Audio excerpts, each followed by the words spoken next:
Sapaan Gembala Kamis 14 Mei tahun 2020. Tema kita adalah hidup dalam rutinitas. Diambil dari Efesus 5 ayat 15 sampai dengan yang ke-16. Umat yang terkasih dalam Yesus Kristus, di dalam perjanjian baru, kata kronos dan kairos biasanya digunakan untuk menjelaskan tentang waktu. Kronos diartikan dengan urutan waktu seperti hari, tanggal, jam, tahun, bulan, ataupun minggu. Kalau kita tahu mengenal istilah kronologis, itu berasal dari kata kronos. Sedangkan kalau kita bicarakan tentang kairos yang memang juga artinya adalah waktu, kairos lebih tepatnya adalah sebuah waktu atau kesempatan yang diberikan Tuhan, atau opportunity yang diberikan Tuhan, supaya kita jangan sampai menyia-nyiakan waktu dari Tuhan. Mungkin kita bisa mengingat lagu "Hidup ini adalah kesempatan". Nah, umat yang terkasih dalam Yesus Kristus, tidak semua orang mampu melihat hidup ini adalah kesempatan dari Tuhan. Bahkan beberapa orang dalam menjalani hidup ini, aktivitas mereka, pekerjaan mereka hanya melihat hidup ini hanya sebatas rutinitas.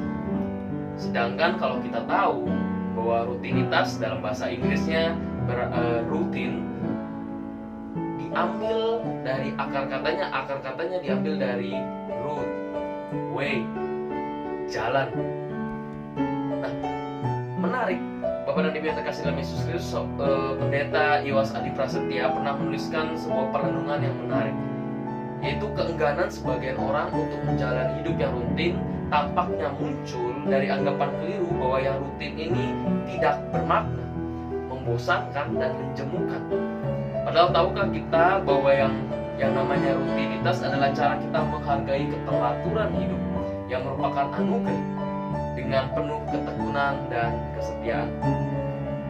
Rutinitas bukanlah sebuah kebosanan, melainkan sebuah jalan untuk tidak menyia-nyiakan kairos dari Tuhan. Nah, umat yang terkasih dalam Yesus Kristus, di dalam Efesus 5 ayat 16 dikatakan demikian, "Dan pergunakanlah waktu yang ada, karena hari-hari ini adalah jahat." Waktu di sini arti katanya itu dari kata kairon atau kairos, adalah waktu Tuhan. Ini berarti Paulus hendak mengingatkan jemaat di Efesus dan juga kita sang pembacanya untuk menggunakan kesempatan yang telah Tuhan berikan kepada kita, sehingga kita harus menggunakannya dengan seksama dan arif. Karena kita tahu bahwa tantangan kita adalah pada saat kita berhadapan dengan hari-hari yang jahat. Kenapa? Karena hari-hari yang jahat adalah penggoda kita untuk menyia-nyiakan waktu dari Tuhan. Oleh karena itu, pada saat kita menjalani rutinitas kita, jangan sampai kita berpikir, aduh bosan.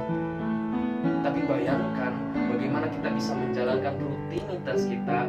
Ini adalah sebuah route, sebuah jalan, supaya kita tidak menggunakan waktu Tuhan dengan sia-sia, melainkan kita mengubah sudut pandang kita, melihat rutinitas yang ada adalah sebagai sebuah kesempatan untuk menggunakannya untuk kebaikan diri kita dan kemuliaan nama Tuhan. Oleh karena itu, hidup dalam rutinitas bukan kebosanan. Hidup dalam rutinitas adalah cara kita untuk menggunakan waktu Tuhan dengan tidak sia-sia. Tuhan memberkati kita. Physical distancing, stay at home, ini bukan